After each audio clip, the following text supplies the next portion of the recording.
pessoal do FitBRcast, estou aqui com a Bruna Massaroto e com o Kron Guedes, quase não é muito conhecido esse sobrenome. Eu vou perguntar para eles, vou fazer aquelas duas sessões que vocês já conhecem desde 2016, que eu vou perguntar quem são, o que eles vieram fazer aqui, quem são essas pessoas, de que se alimentam, como sobrevivem. E depois nós vamos falar sobre o tema de cada um. Bruna, por favor, se apresente. Desde o ano passado eu estou tentando te captar, não consegui. Esse ano, ok. Agora consegui. Bom, meu nome é Bruna Massaroto, eu sou terapeuta, né, não sou educadora física, trabalho na parte de educação física no sentido de reabilitação.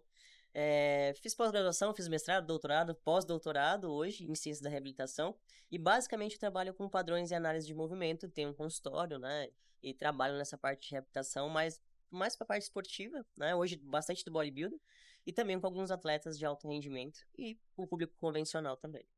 Perfeito. Quem é o Kron Guedes? Cara, o Kron Guedes, ele vem da educação física, né? Acredito que desde o berço, nasci dentro de uma academia, não por vontade própria, mas por conta da família, né? Me formei, fiz o mestrado em Ciências do Movimento Humano e Reabilitação, estou fazendo doutorado no mesmo laboratório, com o mesmo orientador, porque eu gosto muito do lugar.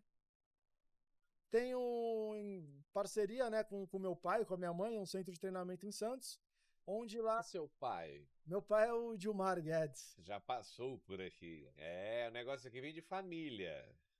E lá eu tive a oportunidade de trabalhar com alto rendimento, né, esportivo e também com a população em geral. E de uns 3 anos para cá sou docente da Unimes, a Faculdade Metropolitana de Santos, no curso de Educação Física, que foi onde eu estudei. Então, pode-se dizer que o Kron é uma pessoa feliz hoje em dia. Que bom, né? Bruna, o que vai ser o tema que você vai falar hoje para nós aqui? A gente vai falar de amplitude de movimento e hipertrofia. Então, Amplitude de movimento. hipertrofia. No caso, convencionalmente, mobilidade, né? Vai dar um spoilerzinho pra gente, não vai? Pequeno, assim. Vai. Na verdade, a literatura ela é bem clara. O que eu vou falar hoje é uma coisa que pode ser uma coisa meio maçante, no sentido de o porquê que isso é interessante, ser uma pessoa ampla, né? Ter uma amplitude de movimento boa, mas entender para quem e o porquê isso deve ser utilizado. Então, a parte mais interessante da palestra, eu acho que não é só saber se a mobilidade é boa ou não para hipertrofia, e sim como a gente vai usar ela, né? Tem gente que é muito amplo, muito móvel, mas não usa de verdade para fazer principalmente treinos de hipertrofia. Então a gente vai falar mais ou menos disso. Pessoal, na musculação, a gente vive de mitos, né? Respondendo mitos muitas vezes. E aí o que acontece? A gente tem um atleta em Ribeirão Preto, Fernando Sardinha, você conhece ele? E aí na época o pessoal falava assim, mas o Sardinha consegue hipertrofiar assim porque ele é flexível. Depois apareceu o Mr. Olímpia, na verdade não foi Mr. Olímpia, foi o Kai Green, que bateu muito na trave também, que tinha uma flexibilidade monstra também. E o pessoal falava, mas é diferente por conta da flexibilidade. Quando acontece essa situação de colocarem como resultado a flexibilidade ou mobilidade, é muito simplório fazer uma análise só disso, né? Tipo, relacionar esse processo, esse grau de hipertrofia com essa magnitude de flexibilidade e mobilidade é muito simplório, né? É muito simplório, até porque ele é multifatorial, né? Hipertrofia é uma coisa multifatorial. Eu posso ter uma genética maravilhosa, onde eu vou ter uma hipertrofia só de treinar 3 de 10, né? E vai dar tudo certo, não precisa usar método nenhum, não precisa fazer nada. Só de fazer a pessoa já hipertrofia, porque geneticamente ela é ótima. Então eu acho, pelo menos eu penso nisso, acho que o pai do Grum também, tem gente que geneticamente já é bom. Entendeu? Então assim, Porque se ele dançar atrás do trio elétrico, ele hipertrofia, entendeu? Então eu acho que... aquelas pessoas que a gente tem uma certa raiva. Isso, você olha, o cara treina 5 vezes a cada 2 anos e o cara tá gigantesco. O que você faz? Nada. Dança aqui na banda. Isso, é isso. É musculação, não gosto. Não, inclusive o Sardinha está na minha apresentação. É? Sardinha, lógico, né? Fala, Tem que estar, né? Tem que estar. Tem que estar abrindo espacate. Ele vai assistir a gente, eu vou mandar essa mensagem por ele. Mano, quero conhecê-lo, quero conhecer. Vai em Ribeirão, ele tá abrindo um baita de um CT lá. Aí, O dia que você for, você fala, nós vamos lá juntos. certeza. É gente boníssima, gente boníssima. Ô, Cron, eu vi que você colocou um monte de foto lá do laboratório, mas o que eu mais gostei foi dos atletas que você trabalhou. E eu tô observando aqui, porque nós que vamos cuidando da parte pedagógica, de juntar pessoas que se comunicam com a mesma especialidade, a gente fica o tempo todo pensando nisso. E eu vi lá muita gente, lógico, você tá em Santos, você curte dar uma surfadinha, que eu sei, e, lógico, você se direcionou, é uma coisa que te dá prazer, é uma coisa que você gosta, e naturalmente você estaria ali. Eu vi que tinha atletas de surf, aonde mais que você foi implantando ali um pouquinho do Kron ali? Eu surfo desde criança, né? Desde muito novinho eu pego onda. Então, assim, surfar pra mim foi uma coisa que sempre fez parte da minha vida. De uns anos pra cá eu me apaixonei pelo boxe. E eu É verdade, até hoje você tá? tô faz uns 6 anos, saio na porrada. Eu lembro quando você postou e eu até falei assim, uai, cara, isso é. Sim. E assim, hoje em dia eu acho que eu assisto mais boxe do que futebol na televisão. Apesar de eu ser aquele frequentador do estádio da Vila Belmiro, hoje em dia eu acho que eu assisto mais boxe do que futebol. A partir do boxe, eu comecei a trabalhar com a equipe da cidade de Santos. A gente tem representantes até, né, que hoje em dia fazem parte do camp de base da seleção brasileira. E eu conheci uma lutadora de MMA, hoje em dia de MMA, mas que vem de um bicampeonato mundial de Muay Thai na Tailândia. Então eu comecei a tentar entender como é que funcionava o MMA. Hoje em dia, eu não treino MMA, porque eu não entendo nada de jiu-jitsu, mas eu frequento os treinos e eu participo. Então, além do surf, hoje em dia essas modalidades de combate fazem parte. Essa atleta sua, quem que é? É a Tainara Lisboa. Vocês viajaram pra fora recentemente, pra uma luta. Vamos parar em Las Vegas. Ah, Vamos parar em Las Vegas. Tava até conversando com a... gastou o Prolabore lá no cassino? Não. Tu acredita que eu não joguei R$1 no cassino? Tá brincando. Juro por Deus. Parabéns, velho. Tá de R$1. Não joguei R$1. Você tá de parabéns. Não joguei. Até porque eu não sabia como é que jogava. Eu não tinha jogado, né? Não tinha como Como jogar. assim? Eu não Esse- sabia. Mas foi uma baita experiência. Cara, foi uma baita experiência em vários sentidos. O primeiro deles que eu tenho assim a compartilhar com vocês. A gente pensa muito no lá fora, né? Ah, mas lá fora, mas lá nos Estados Unidos. O trabalho que nós realizamos aqui é tão competente quanto o que é feito lá fora, se não até mais. Então eu imaginei que eu ia ver algumas coisas, nossa, de outro mundo. E cara, a gente faz muito bem feito. A questão é a tecnologia. Aí, pô, tu entra no centro de treinamento do UFC, Pra ela, né? no centro de treinamento do UFC não tem comparação. Quem mora lá, quem frequenta lá, tem uma vantagem. Mas essa parte do treinamento, da reabilitação, da nutrição, nós no Brasil temos profissionais excelentes, cara. Mas, ô, Cron, vou te falar, lá em 94, quando nós ganhamos a Copa, nós não tinha campinho bom, não. Era só terrão, buraquento, rua. Isso aí. Agora os campinhos são tudo bonitinho. E não tá com um time parecido com aquele de 94, não, viu, cara? Eu acho que a dificuldade faz a gente vencedor muitas vezes. Mas tem a questão do treinamento também, né? Mas aí nós temos competente. O campo ruim faz você aprender a resolver situações. Hoje em dia a gente não tem mais esse problema. Hoje em dia a criança se matricula numa escolinha de futebol, Tá. ela não sabe correr. Também. Ela não foi exposta a isso. Talvez se você botar o celular aqui, ele corre. Reta. Exatamente. A gente estava falando disso agora com seu pai, com o boss, porque a gente fica falando muito de especialidades. Igual toda vez que a gente fala de resistido, a gente fala de força, a gente lembra do seu pai. Então, tem pessoas que se caracterizaram pelo grau de especialização, pelo grau de especialidade naquilo, vivência. Mas a gente tem preocupado muito não com isso, a gente percebe isso que você falou. Então a gente pega os professores mais antigos e fala assim, cara, mas o nosso problema não é isso. O problema é que nós paramos aqui, ó. Uhum. Antigamente nossas crianças iam pro parquinho e virava cambota e jogava na rua e jogava qualquer coisa, bola, como é que chama aquele da raquete lá? Taco. Taco. E hoje as crianças não fazem mais isso. Então, assim, se a gente se preocupava em como estava lá, mas aqui estava preservado, imagina agora, tirando um pouco disso, como é que vai ser daqui a um tempo. Essa é a preocupação do professor Antônio Carlos Gomes. Sim. De virar e falar assim, cara, 220 milhões, nós vamos ficar contentes com 20 medalhas? Não tem como. Então, existe muito essa preocupação do que a gente está vendo da parte escolar, que seu pai disse, né? Agora, dentro do tema de vocês, lógico que nós estamos falando de vocês, o Kron que gosta das modalidades, nós estamos falando da professora que ama a performance aqui, a gente nota pelo shape. Agora, como fazer esse pessoal, que nós estamos cada vez mais tendo uma população com sobrepeso e obesidade, migrar para essas situações de prática esportiva e fazê-las permanecerem lá?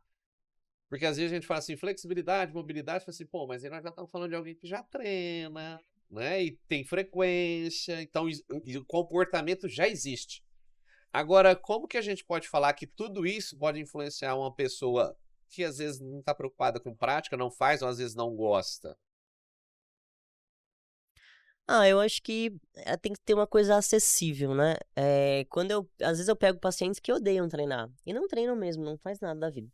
E no momento que você mostra uma visão diferente do porquê o exercício físico deve ser feito, e não só por causa da performance, é que muita gente pensa na estética a primeira vez que a gente fala. A gente fala, estética, beleza, é o braço, não sei o quê, é a bunda. E na verdade, o que eu quero com as pessoas, ou o que eu passo para os pacientes principalmente, é longevidade. É que você precisa daquilo pra longevidade, precisa de músculo pra longevidade, não é só pra questão de ter um bíceps bonito, ou sei lá, enfim, a parte estética, e sim levar você à longevidade. Hoje tem muitos estudos hoje de demência, de Parkinson, de várias coisas do sistema nervoso central, que se você não tiver massa muscular, você tem tendências a ter. Então, essa é a primeira coisa que eu falo pro paciente, né? Não é questão física dele em si, é que ele vai fazer pra melhora do quadro clínico dele e também pra parte do desenvolvimento dela ao longo da vida, mas dar mais acessibilidade. Eu acho que hoje as pessoas que entram na academia assim do nada, ou vão, eu vou começar a treinar, elas são meio pré-julgadas às vezes. Então eu acho que às vezes existem, né? Putz, mas eu vou entrar lá e tá cheio de gente forte, não sei o quê. Então ela sente meio que, né, desprezada naquele ambiente. Eu acho que o ambiente tem que ser um pouco mais aberto, né? Um pouco mais receptivo, vai. Pelo menos os meus pacientes, que eu venho aí faz 10 anos que eu atendo, essa é a primeira queixa dele. Eu não vou entrar lá porque todo mundo é muito grande, é muito forte, ou senão todo mundo tá lá pensando só na estética. E aí quando eu mostro, não, mas não é só esse lado, né? Vamos ver o outro lado, o lado pra você, não pro outro, né? Então eu acho que essa parte ajuda um pouco ela a entender que ela necessita fazer uma atividade específica. Ô Bruna, o Dilmar acabou de sair daqui. E ele, cara, ele falou, eu acho que pela primeira vez no podcast que eu tirei você de perto do seu pai fica mais tranquilo, né? E ele falou de uma forma em relação a como o profissional de educação física tem se relacionado com os seus clientes, sobre em questão de ser positivo, de colocar essa pessoa em situação de motivação, deixar ela sempre motivada a enfrentar novas metas, traçar metas pequenas que ele consiga atingir e aí, consequentemente, aos poucos propor novas metas. E eu tô falando de que seu pai tá com quantos anos? 62? 2. Você não sabia, não? Imaginava. Eu perguntei pra saber, quase que ele errou. Quase. Você tá com quantos anos? 34. 34. Então nós estamos falando de uma pessoa que está vindo 30 anos depois e já percebeu isso que o mestre dos mestres veio falar pra gente aqui. Isso é bom demais quando acontece, porque nós estamos percebendo que tem jovens profissionais que eles não estão criando uma situação de empatia. Existe uma relação comercial. Sim. Mas aquela situação de empatia que eu consigo perceber com você falando e que eu vejo no olho desse menino aqui, eu não sei o que está acontecendo. Então, não é uma relação comercial o fisioterapeuta e o cliente, o profissional de educação física e o cliente, o nutricionista e o cliente. Não é uma relação comercial. É uma relação profissional, mas a nossa missão é muito maior do que perde 2 quilinhos de gordura. Essa dor do ombro aqui, será que some? Peraí, mas por que tem a dor do ombro? Você tá treinando? Falou, não. Falei assim, por que não treina? Sim. Não é porque eu tô querendo só sarar seu ombro, é porque provavelmente as suas outras dores também vão melhorar. E você conhece o Kron? Você conhece o trabalho que ele faz?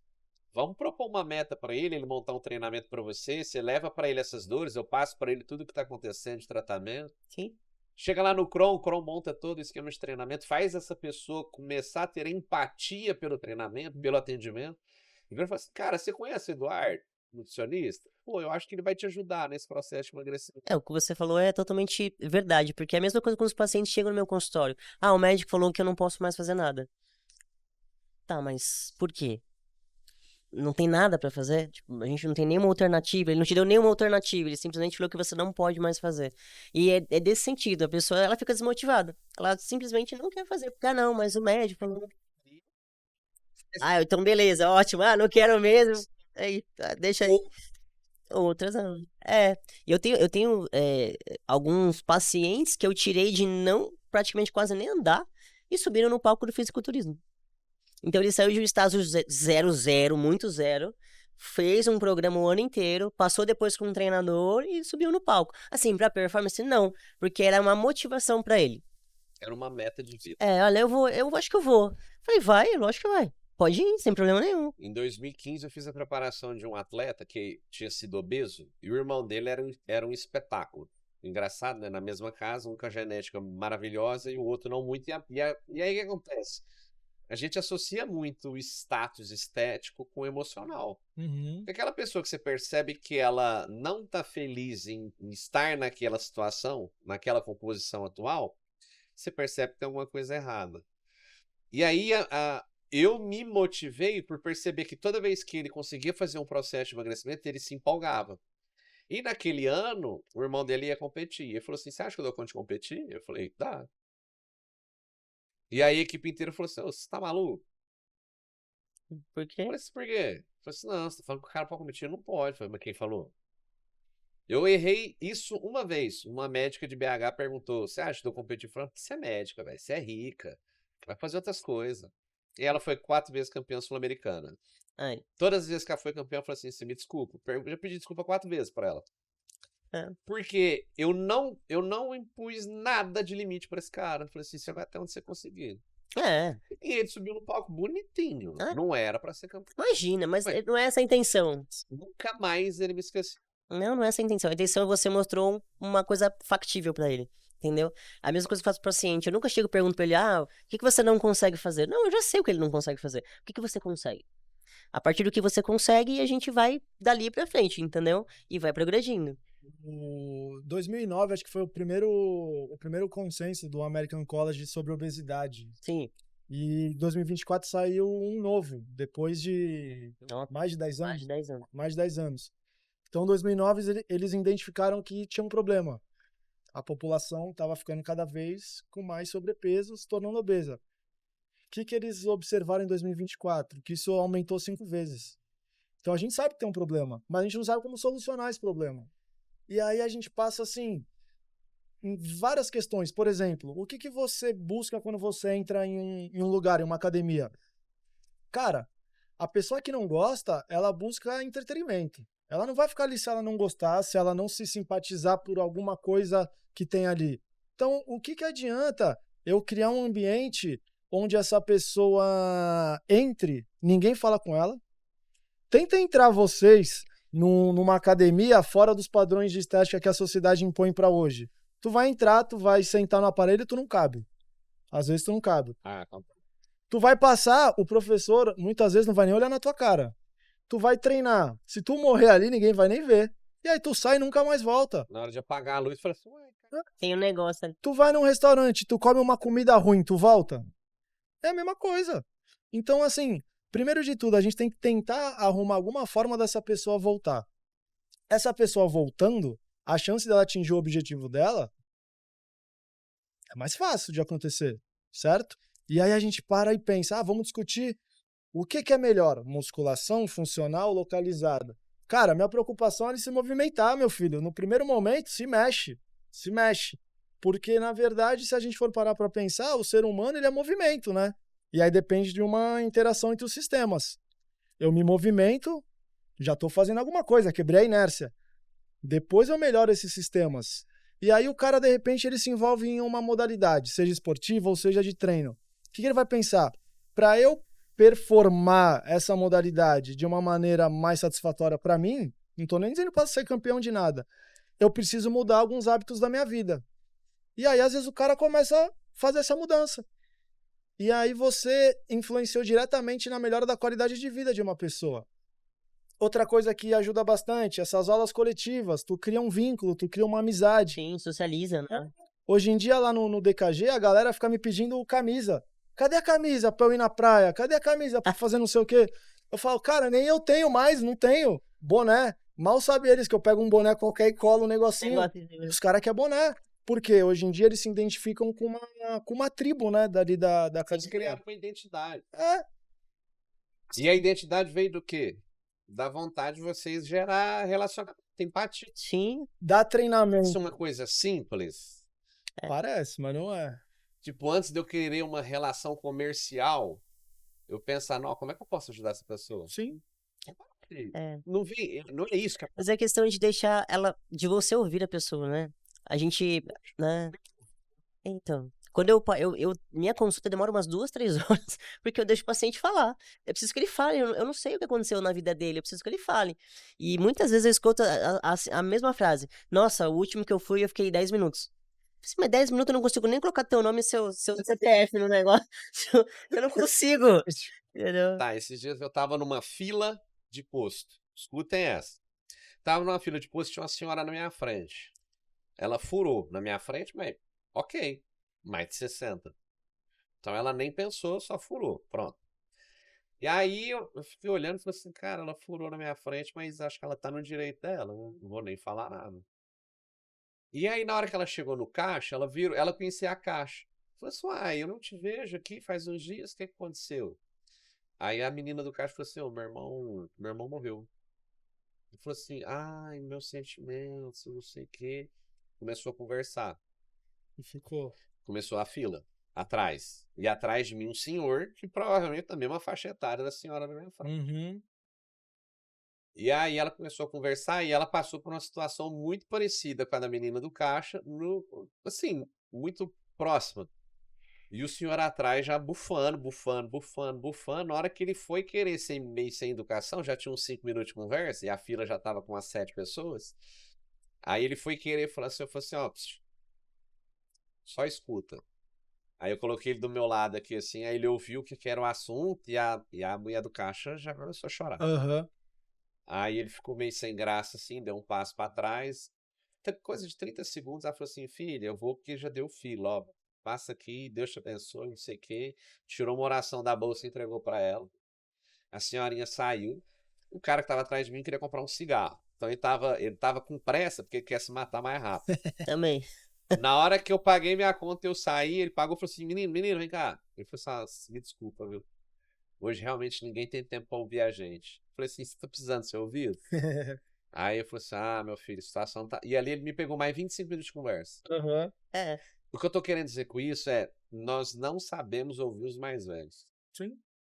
E a partir da hora que a gente começa a entender que isso é importante, primeira coisa, a gente muda o nível nosso de paciência e de entendimento, a gente começa a assimilar que não somos só nós que temos problemas, Sim. as pessoas têm problemas e piores que os nossos, e a gente deixa de aprender muita coisa com isso.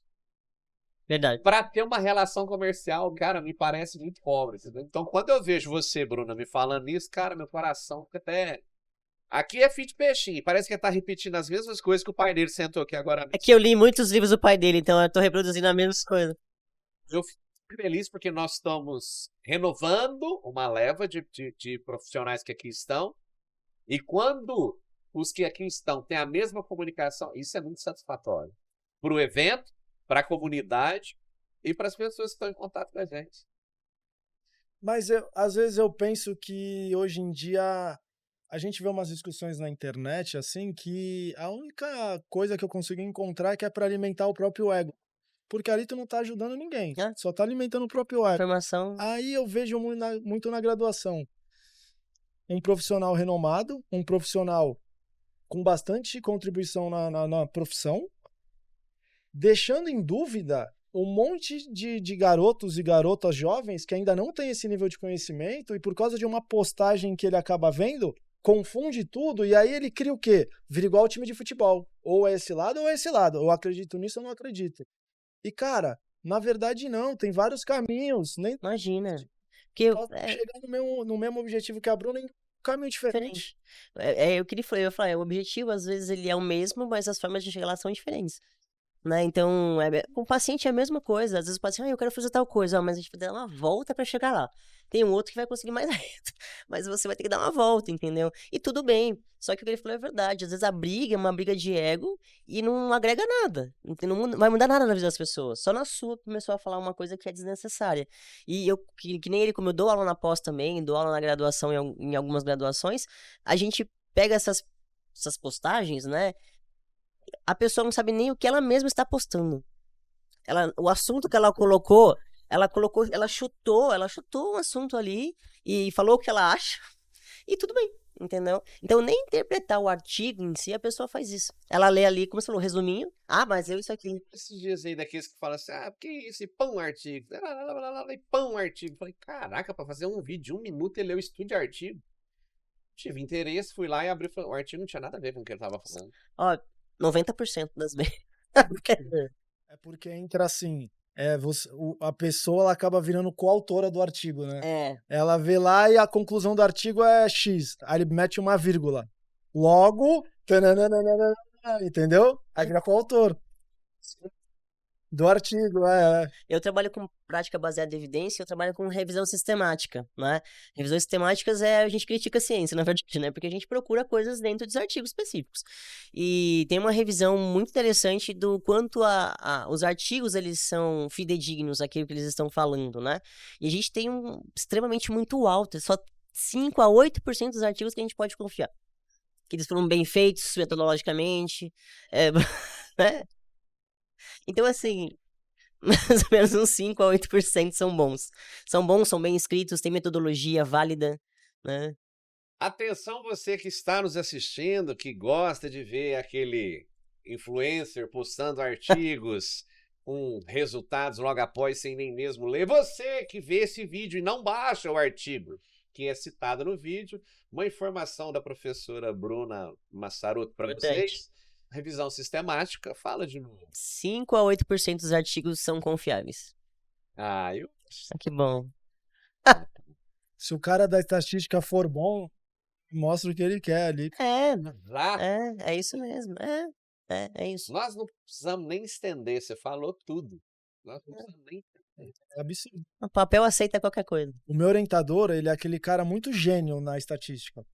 É assim, absurdamente. Tanto é que ele é fisioterapeuta e do nada ele lá no laboratório, pessoal, assistam minha banca de TCC. TCC do quê? Tô me formando em ciências de dados. Tá louco? A gente nem sabia. Cara... Graduação de ciências de dados? Porque... Eu sabia que tinha. Eu também não, descobri na hora. Aí, cara, ele brinca com a gente no laboratório. Ele assim, ó, se eu fizer o cálculo assim, assim, assim, vai dar isso, isso, isso. Agora, se eu quiser, eu ajusto aqui, ajusto ali, vai dar isso, isso, isso. A gente fica assim, ó. E aí? O Gomes uma vez me chamou, nós temos um aplicativo que chama Nauka. Sim. Né? Nauka é ciência em russo. E o Gomes me ligou e falou assim, beleza.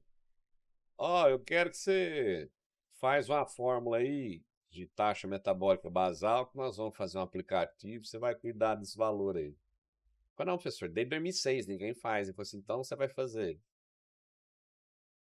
Eu falei, não, mas o que você quer? Ele falou assim, eu quero descobrir o gasto energético do pessoal. Eu falei, não, mas já tem as fórmulas. Não, essas fórmulas aí estão estranhas. Mas, gente, me deixou 3 meses pensando, 1 mês eu não dormi. Aí falou, vem pra Londrina que nós vamos conversar aquilo lá que você estudou. Eu falei, estudou o quê? Chamado do chefe dos Vingadores, né? O quê, velho? Eu falei, não estudei, eu sou um incompetente, né? Aí fui. Lógico que eu li da onde que saíram as fórmulas, como que elas foram feitas, etc. N, que era a briga do momento, né? Harris Benedict fez um N muito baixo, mas ele mesmo falou que idosos e crianças não ia dar certo, ou seja, extremos. Fui pra lá, falou assim, te apresento meu amigo. De onde que veio? Tô brincando. Quem é? Falei assim, matemático. Pessoal estranho, né? É uma pessoa estranha. Tudo bem? Limpou o óculos. Vai ser longa. Vou pegar aqui. Falou, explica para ele como que faz fórmula. Como é que vocês calculam o gasto calórico? Eu expliquei e ele falou, mentira, vocês fazem assim? Falei, como assim? Falei assim, nutricionista calcula assim? Falei, Nossa, por isso todo mundo fala de nutrição. Aí eu fiquei com raiva, depois eu falei assim, é verdade. Por isso que tá todo mundo falando de nutrição. Falei, qual que é a sua ideia brilhante? Ele falou, o seu problema não é a taxa metabólica, você me mostrou 28 taxas metabólicas, a diferença entre elas é irrisória. O problema tá no multiplicador, que é o fator atividade, que considera atividades rotineiras mais atividade física. Ele falou, o problema tá aí, porque essa diferença percentual vai ser multiplicada por X. E o que é que você entende que é esse fator atividade? Aí eu expliquei o que eu achava. Ele virou e falou assim, quem falou que isso aí é o certo? Aí eu virei e falei assim, ó, fulano falou isso. Ele falou assim, não, esse fulano ele falou isso, você interpretou isso que você quer dizer. E o cara da musculação, porque você vai lá, fatura atividade, você pergunta para um bodybuilder, qual é o PSE? Ele vai falar 10. Ele fez um treinamento intervalado, correto? O tempo de execução dele na 1 hora é baixo. Ele descansa muito mais do que executa, correto? Agora pega o cara que corre 10K, vai lá e faz um PSE e fala assim, 5. Mas só desgrama. Você correu durante 1 hora. PSE de 5? Eu vou demorar para recuperar esse cara aqui umas 48 horas. O cara da musculação, umas 24 horas. Só que fica aquela dor muscular tardia. E para ele vai falar assim, ó, mais com isso eu não faria. E ele vai lá para se matar mesmo da musculação. A gente vai para se matar. Desde o nosso entendimento até as fórmulas, isso está muito complicado. Não é que o matemático, a gente saiu de lá com uma fórmula que nem eu sei te explicar hoje ainda como é que funciona. Mas funciona. Funciona, isso é importante. Cara, os caras são bizarros. O primeiro capítulo do livro do cubano, do Forteza, sobre treinamento desportivo, é a problemática da pesquisa científica no treinamento. Cara, é bem legal. Ele discute todas essas questões. Por exemplo, vamos avaliar 2 modelos de periodização. Aí já começa aqui, o cara avalia por 10 semanas. O cara avalia por, sei lá, não tem um artigo que avaliou por 4 anos. E aí ele começa a conversar sobre isso, é muito bacana, cara. Não, mas é a mesma coisa traduzindo pra minha área, é a dor. O paciente chega lá com dor, simplesmente não é só a dor por uma questão de um tecido. Às vezes é outra dor. A gente tem então, com a dor, que eu acho que nossa, muito. Chega com treino também. Até manda às vezes pro personal. Aqui o treino tá montado. Tá montado já. Eu acho que é isso. O Serrão que fala, né? Ele fala, mas eu sinto que pega mais. Ele, não, sentimento não existe. Não existe sentimento na biomecânica. É muito complicado. Com a dor é muito complicado porque ela envolve outras coisas, né? A dor é uma experiência. Então, você pode ter tido uma experiência de dor e não ter nenhuma lesão. E isso pode reproduzir ao longo do tempo para você. Então, você pode sentir dor sem ter nada, né? Então, hoje a gente sabe as divisões de dor dentro da literatura, mas é multifatorial também. É do seu ambiente, é seu sono, é sua alimentação, é seu vício. Tudo isso faz diferença quando eu vou analisar a dor. E por isso que eu tenho que ouvir o paciente. Porque às vezes ele me fala uma coisa, putz, isso aí tá interferindo. Perguntas. Questão emocional pode gerar um fator dor que compromete tanto função a ponto da pessoa achar que é uma cirurgia vai dar certo? Sim, porque a gente tem uma coisa que chama sensibilização central, que é onde esse impulso do cérebro para dor ele é dissipado, bem simples assim, é dissipado. E às vezes quando você passa por uma experiência de dor, você pode reproduzir isso depois. Então não é que exista dor psicológica, isso não existe. O que existe é uma sinalização. Algumas pessoas usavam esse termo que tinha dor psicológica. Na verdade, não é uma dor psicológica, é uma sinalização do sistema central que te repercute dor em um ponto específico. Então, fibromialgia. Fibromialgia hoje, ela é classificada como dor nociplástica. Uma dor nociplástica é uma dor que pode não ter causa tecido, né, de você ter machucado, e também não outra causa adversa que seja um estresse, e sim uma somatória desses sentidos. Por isso que a pessoa sente dores em articulações diferentes, e às vezes esse grau de dor está muito alto ou muito baixo, né? Então, tem muita variância hoje em relação à dor em si. Por isso que a gente diz que é uma experiência. Que você vai passar por aquela experiência de dor, entender, o seu sistema entendeu aquela dor, e tem gente que tem mais sensibilidade, menos sensibilidade. Esses fatores ambientais, tipo sono, alimentação, vício, faz com que você aumente ou diminua ciclo menstrual, ser homem, ser mulher, né, ser atleta ou não. Isso faz muita diferença, porque a sensibilização da parte central do seu cérebro é totalmente diferente de uma pessoa que é sedentária e uma pessoa que é atleta, enfim. Então a gente já tá na neurociência bem... a forma de entender o movimento, de entender a dor, de entender o reflexo é diferente. Então tudo isso é mais rápido, mais devagar. Então a gente tem muito estudo hoje na neurociência para entender a dor. Porque você já deve ter conhecido pessoas assim, eu sinto dor, e ela sente aquela dor crônica e não passa. Por mais que ela trate, por mais que ela tome remédio, por mais que ela faça cirurgia. E às vezes isso não muda. Ela continua sentindo a dor no mesmo local, do mesmo jeito, com a mesma intensidade. Então tem outros fatores associados à dor. E não só a parte de nocicepção do tecido, né? Da ser nociceptiva de uma lesão no tecido. Então hoje, entender dor, a gente tem que entender a pessoa também. E todo o sistema que ela está ali ambientada, entendeu? Então não é só, eu cortei o dedo, beleza, causa e efeito. E agora, meu dedo tá doendo, e aí? Mas eu não bati, não fiz nada, não treinei, eu só respiro, então tá acontecendo. Então hoje o nível de pessoas que não treinam também é um nível, tem muita gente que tá com dor, mas não faz nada, não treina. Tem muita gente que coloca a culpa, não, eu tô treinando por isso tô com dor. Tem gente que não faz nada e sente dor do mesmo jeito. Então isso é uma coisa ainda estudada, está sendo estudada pela gente na parte da neurociência principalmente, mas esses hábitos de vida a gente é bem pontual dentro dessa sensação de dor também. Então hoje o estudo de dor é uma coisa gigantesca, tanto tem a IASP, que é o Congresso Internacional de Dor, que acabou de ser, foi mês passado, que muita coisa nova foi colocada lá em relação à dor, que a gente nem imagina, né? E esse caminho para a dor é uma coisa que a gente está trilhando bem devagar. Só que é o que move primeiro o paciente que vai no meu consultório. Ele tem um sintoma. Se ele não tiver um sintoma, ele não vai. E é uma coisa interessante, porque às vezes a gente tem sintoma transitório. A gente chama de dor transitória. Você acordou com uma dor pra caramba no joelho, do nada, não fez nada. Daí 2 dias ela some do mesmo jeito que ela veio. É uma dor transitória. Não quer dizer que você tenha tido uma lesão, né? Vou falar pro meu exemplo. Eu tenho medo de voar. Tenho medo de avião. Não gosto de avião. E toda vez que eu tenho que fazer uma viagem, eu faço isso o ano inteiro, se eu não tomo medicação pra voar, eu travo. Meu pescoço trava, minha escápula trava. Então eu tenho estímulos que já me jogam pro meu sistema nervoso que, olha, ela vai ficar em espasmo, ela tá com muito medo. E isso acontece inconscientemente. Então eu tô treinando 2 dias antes e eu começo a sentir, nossa, acho que meu pescoço vai travar. Eu vou viajar. Agora, quando eu tomo a medicação pra viajar, eu fico bem. No caso, eu tomo medicações psiquiátricas, né, pra viajar. Mas aí eu fico bem. Agora, se eu for, assim, no pelo, não tomar nada, com certeza, ou na ida ou na volta, eu vou travar.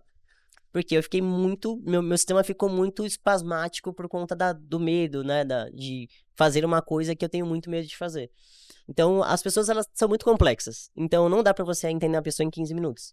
Nem 10 anos, mas uma consulta digna ali, você consegue entender, pelo menos, o sistema de como ela funciona. E isso te dá informações muito boas, assim, pra tratar, pra entender, pra poder falar, olha, vai lá, você vai treinar, não, mandar alguém pra treinar com você, passar pra um personal, que é o que eu faço. Os pacientes que saem de mim, eu mando direto pro personal, olha, faz com esse moço aqui, que ele vai te ajudar. E cada um tem um perfil, né? Eu não vou mandar um paciente com um perfil, às vezes, que não gosta muito de treinar, pra um treinador que não tem paciência, entendeu? Então, é uma coisa muito variável, assim. Mas é legal, porque a cada paciente eu entendo uma coisa melhor, pego uma informação melhor, e isso vai me criando um pouco de memória, né? Em relação aos pacientes também. Cara, essa aula, olha o que a Bruna falou. E para você conhecer o seu paciente, você precisa entender o ambiente que ele tá. Para você entender o ambiente, você precisa ouvir. Eu acho sensacional, e agora fez muito mais sentido quando eu aplico questionários. E aí tem questionário de estresse, questionário de humor, e tem questionário de dor. Aí tu pergunta, questionário de dor. Aí o aluno vira assim pra tu, mas é dor da vida ou é dor do exercício? Calma, quer sentar, quer conversar? Mas porque são vários fatores. É igual treino, que às vezes assim, a gente treina. Se você tá com alguém treinando, você fica muito mais motivado. Você tá com seu amigo treinando ali, né? Pô, legal. Quando você vai sozinho, que nem eu vou sozinho, eu ponho um fone de ouvido e eu não quero falar com ninguém, eu vou treinar. Agora, quando você tá treinando uma galera, assim, você fala, caramba, tá todo mundo treinando. Você até aumenta o peso, se mata ali, porque tá todo mundo junto. Então, o fator emocional pra dor, principalmente, é uma coisa muito interessante. É falar assim, não, você consegue fazer. Mesmo com a lesão, vai dar pra fazer. Entendeu? E vai no seu limite, sempre no seu limite. E a pessoa, é legal porque ela vai indo. Eu faço um tratamento não convencional, normalmente que os fisios fazem. O paciente não vai várias vezes no meu consultório. Ele vai uma vez e ele volta 4 semanas depois. Só que eu acompanho ele todos os dias. Eu passo feedback pra ele todos os dias, de como ele tá, se ele conseguiu treinar, como foi o exercício, o que ele sentiu. Então, não dormi ontem, tô com mais dor. Então eu já sei que a dor pra ele tem oscilação quando ele não dorme. Eu já anoto lá. Então ele tem sensibilidade ao sono. Eu briguei com meu marido, senti mais dor. Então ele tem sensibilidade emocional. Então isso me cria uma memória dele. E eu sei, putz, se essa semana ele tá um pouco baqueado, ou é porque ele não dormiu, ou é porque ele tá com alguma coisa emocional, no trabalho, na vida, enfim. Então isso traz pra mim informações muito boas. Porque eu sei a semana que eu posso fazer uma semana mais intensa, a semana que eu não posso, entendeu? Se ele é um cara que viaja muito, entendeu? Então, tudo isso faz diferença tanto no treinamento quanto na dor. Então, a ideia é meio que... Terapeuta que gosta de colocar nomes, ouvir ela falando, ela está fazendo uma periodização fisioterápica. Hã? Gostou? E o termo já existe. Se você caçar, já vi, já. Tô falando isso porque nós estamos escrevendo material de periodização nutricional. O Gomes odeia Legal. esse termo, né? Ele falou, não, Não começa. tem que estudar mais, eu falo. Fui, estudei, entendi nada, voltei, estudei de novo. Em 2017 lançaram um artigo chamado Periodização Nutricional para Atleta. Eu lembro que tu... Aí, tá vendo? Perdeu a oportunidade. Vai ter que explicar isso aí, bicho. Vamos tentar, né? E aí você vai ver as confusões de unitermos. Mas se a gente fosse pegar a ideia geral, isso que ela tá falando é exatamente isso. É entender os mecanismos que levam essa pessoa a sentir aquela dor. Sim. Isso é muito comum, o paciente chegar lá, que às vezes, meu cachorro morreu, aí chega lá travado. Aí eu pergunto, mas você já teve dor, já teve algum travamento? Não. Mas aconteceu alguma coisa diferente na sua vida do que você faz? Não. Nada, assim, nada mudou na sua vida nesses últimos 3 meses, assim, de nada. Nada mudou a sua rotina, tá? A pessoa fala, então, eu tinha um cachorro há 18 anos, ele morreu. Eu falei, faz quanto tempo? Faz uns 4 dias. E como você ficou? Eu fiquei muito mal. Só que às vezes o rebote dessa sensação não acontece na hora, agudamente. Que nem o meu, eu vou viajar, travei. Às vezes isso é 3, 4 dias, um mês depois. E é quando o seu organismo ele entra em homeostase, e aí ele vai ter reflexo disso. Então é muito louco. Por isso que eu faço esse memorial com o paciente. Porque eu preciso entender ele, né? Eu não conheço ele, preciso entender. Então é muito bizarro assim pensar nisso. Mas a forma como eu atendo os pacientes hoje é uma forma muito mais direta nesse sentido. E é engraçado porque a gente sempre viu na medicina os prontuários, né? A gente sempre ouviu falar do prontuário, o que colocou no prontuário e tal. Quando eu fui fazer o estágio no hospital, eu entendi a seriedade do prontuário, a gente teve um problema, a médica foi lá, assinou o nomezinho dela, eu assinei também, aquilo ali virou lei. Se não seguisse, você poderia responder isso de forma penal, e eu comecei a entender melhor o prontuário. E foi ali que eu fui começando a perguntar mais sobre o que era uma boa anamnese, como que eu fazia para registrar. E os médicos eles têm o seguinte, falaram assim, cara, isso aqui é o histórico do paciente. Tudo que você administrou durante esse tempo está aqui registrado. Você sabe o que pode ser feito, o que não pode ser feito, o que foi tentado, se deu certo, se não deu. Então tá tudo aqui. Isso é o histórico do paciente. Isso aqui te conta muito mais do que tudo. Muito mais do que um exame de sangue, muito mais do que uma avaliação de composição corporal. Isso aqui é ele. Tudo isso que nós estamos falando são situações que podem ser modificadas ou não. Mas esse aqui é o seu paciente.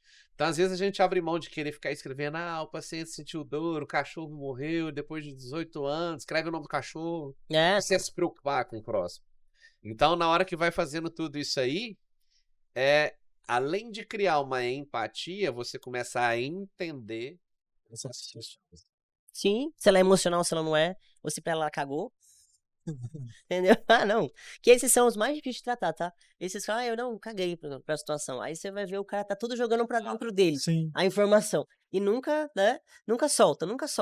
Aí eu falo, eu preciso que você explique mais coisas pra gente poder, né? Aí a pessoa começa a se soltar, aí você começa a pegar uns problemas. Pra começar a soltar demora 2, 3 vezes. Não. Você não consegue arrancar, tem pessoas. E os meus melhores aliados no tratamento hoje em dia são os personagens. Porque o meu tratamento, ele é híbrido. Eu preciso de um personal. Mais ajuda o profissional da saúde é o profissional da educação física, se ele tem que contar 3, 4, 5 vezes por semana. É o cara que mais conversa. Tanto que eles falam assim, hoje foi só terapia. Me conta, o que foi que aconteceu? Sim. Não te contou não? Falei, claro que não, tem pouco tempo. Eles vão lá, ficam comigo 1 hora, 1 hora e meia. Se você for pensar, mas fica 1 hora e meia e não te contou? Mas fica 1 hora que você todo dia. É muito legal, porque o personal, você já deve ter estudado isso, que é aquele símbolo do vira-lata, sabe? Sempre acha que ele é o excluído do negócio. E na verdade, não. Essa semana foi muito legal. Eu dei alta pra um paciente e eu liguei pro personal. Falei, fulano, tudo bem? Parabéns, viu? Eu dei alta pro seu paciente. Aí falei Expliquei o que tinha que fazer, o que ele ia ter que continuar fazendo com ele. Ele, caramba, professora, mas ninguém me deu parabéns por isso. Falei, pô, mas você que fez o tratamento todo, ele treinou com você todos os dias, ele fez o acompanhamento, ele só fez o tratamento e o treino porque você estava fazendo com ele. A única coisa que eu fiz foi direcionar, foi só isso, né? Então ele não entende que ele faz parte disso, né? E eu, pra mim, se eu não tiver um personal me ajudando, é muito difícil o paciente, né, se reabilitar, ou até uma prescrição, uma planilha. A ação chega redonda, né? Eu converso com ele. Então, quando eu ligo pra eles pra conversar, eles até ficam, mas como assim você vai falar comigo de físico? Eu falei, eu preciso de você. A gente precisa ter uma união aí pra gente fazer um negócio junto, senão não rola. Dessa forma que eu atendo hoje, né? Eu não faço convencional. A pessoa tem que querer ficar boa. Senão não adianta. Chegou no meu consultório, não vou fazer, então nem começa. Nem vou começar. Você pode pegar suas coisas e procurar outra pessoa. Tá tudo bem. Comigo você vai ter, é proatividade, você vai ter que fazer. Né? É suor, entendeu? Vai ter que ir lá suar, vai doer, não sei o quê. Mas você vai criar ali uma resistência àquilo. E aí você vai fazer.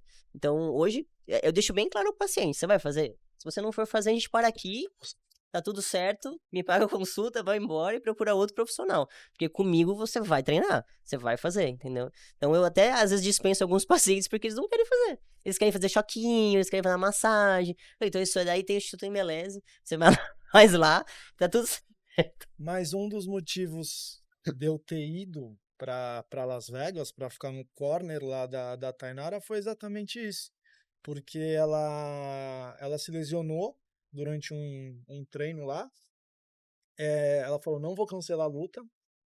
Falei, Tainara, eu consigo te fazer lutar.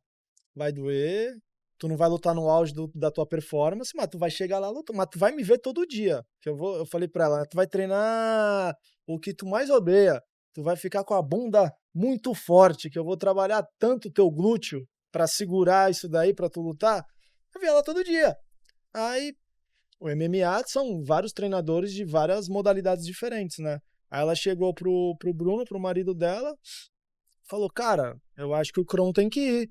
Aí o Bruno, eu também, porque tirando eu, que sou o head coach, é a pessoa que você vê todo dia. Ele já te conhece, ele já sabe quando tu tá estressado, ele já sabe quando tu tá bem, ele já sabe quando tu tá mal. Então já chegou numa relação que ela chega pelo oi que ela me dá, eu já sei.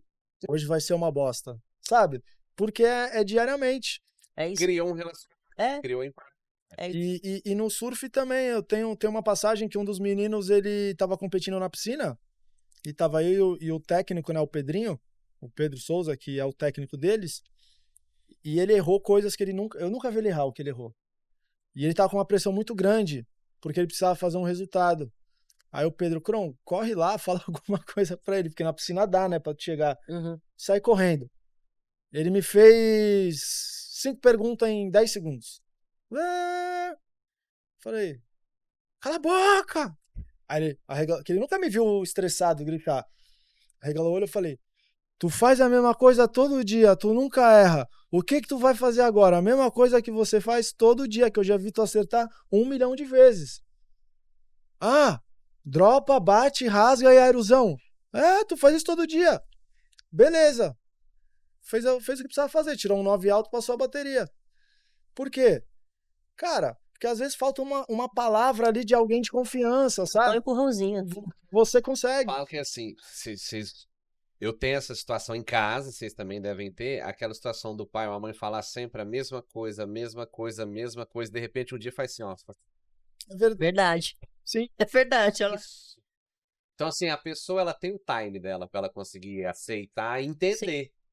Porque ela precisa primeiro aceitar que aquilo ali vai ajudar ela e se... Caraca, né, que é? Imagina se fosse usar um protocolo pra todo mundo igual. Que várzea que seria. Aí, como você falou, uns vão conseguir em 1 mês, os outros vão ficar 10 anos. Entendeu? É por isso. Por isso que não dá pra você ter 10 minutos e olhar pra pessoa, perguntar o nome dela, o CPF, a religião, porque isso pra mim é importante também. E aí, acabou a consulta. Então, você tem uma tendinopatia, a gente vai fazer assim, ó. Não dá pra fazer isso, entendeu? Então, hoje eu prezo pelo tempo e qualidade do meu trabalho. Então, eu gasto tempo. Eu gasto tempo com o paciente, eu gasto tempo com a pessoa. Deixa eu falar um negócio pra vocês. Nosso tempo de encerrar. Eu ficaria aqui de novo mais umas 3, 4 horas. E quando é os dinossauros, eu falo pra eles mandarem um recado pra quem tá assistindo a gente. Como vocês são novos, assim... Muito obrigado. Eu sei. eu vou perguntar uma coisa pra vocês. De pessoas que estão aqui, ou que podem não estar aqui dessa vez, que são referências pra vocês. E qual o recado que vocês dariam pra geração de vocês? E fala assim, cara, não tenta assim, faz assado. Eu acho que a gente tá errando nisso, vamos acertar e tal. Bruna. Olha, eu tô engatinhando ainda, né? Mas, assim, todo mundo aqui, eu posso falar isso com privilégio mesmo. Todo mundo que está aqui na IRSA, né, que vai palestrar, foi meu professor. Ou eu já assisti uma aula, ou eu já troquei uma ideia, né?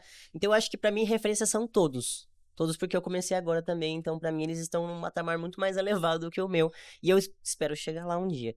Mas pra mim as referências são todas. Eu acho que todos eles têm um traço. Uns que eu fui mais próximo, pai do Kron, que eu conheço há mais tempo.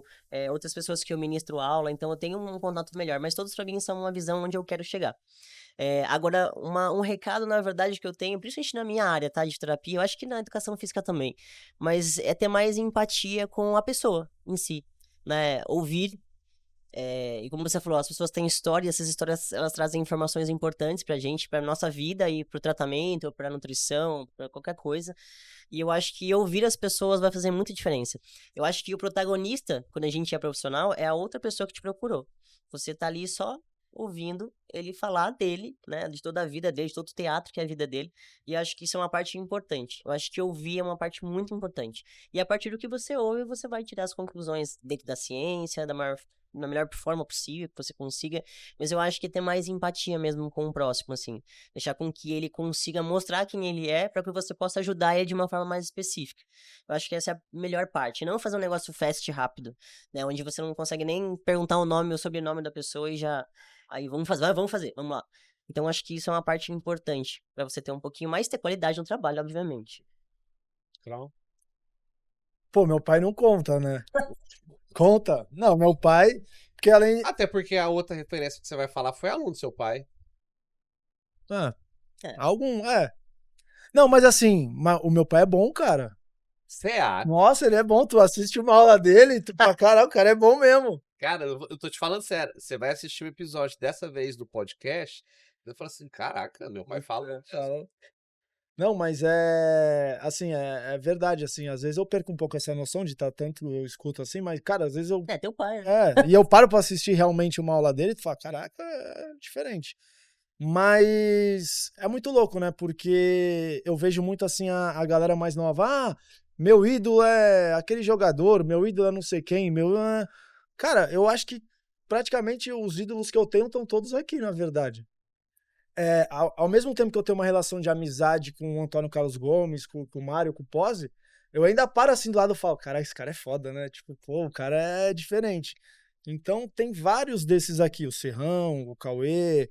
Então são pessoas, e com certeza eu vou esquecer alguns, mas são pessoas que me inspiram assim a ser melhor, né? E se eu tivesse que dar um recado pra galera assim de hoje em dia, da nossa geração e até mais novo, primeiro de tudo, cada um tem o seu tempo. Eu sou uma pessoa que eu nunca deixei, por exemplo, de pegar onda pra estudar, mas eu sabia das minhas responsabilidades. Eu tenho que estudar, eu tenho que fazer. Eu quero surfar, então vou arrumar um tempo pra surfar e eu vou arrumar um tempo pra estudar. Cada um tem o seu tempo. Outra coisa importante é ouvir os outros também. A gente tem dois ouvidos, né, e uma boca. Então a gente escuta mais e fala um pouquinho menos. Porque se for pra falar besteira, é melhor ficar quieto. E hoje em dia eu vejo que todo mundo quer falar. Todo mundo quer falar e acaba em alguns momentos falando besteira. Então eu acho que é isso, cara. É seguir o seu caminho, saber que cada um tem o seu tempo, não se comparar tanto com os outros. E dinheiro é importante? É importante, mas se você fizer um bom trabalho, se você não for só mais um, se você tiver uma pretensão de, pô, quero ser bom naquilo que eu faço, o financeiro vai acompanhar de maneira natural. Pessoal, gerar empatia, entender, ouvir, cada um tem seu tempo. Bruna, prazer. Vou te ver mais vezes. Kron. Eu também, cara. É o cara mais elegante do evento. Pessoal, FitBRcast, os melhores profissionais do fitness se conectam aqui. Um abraço.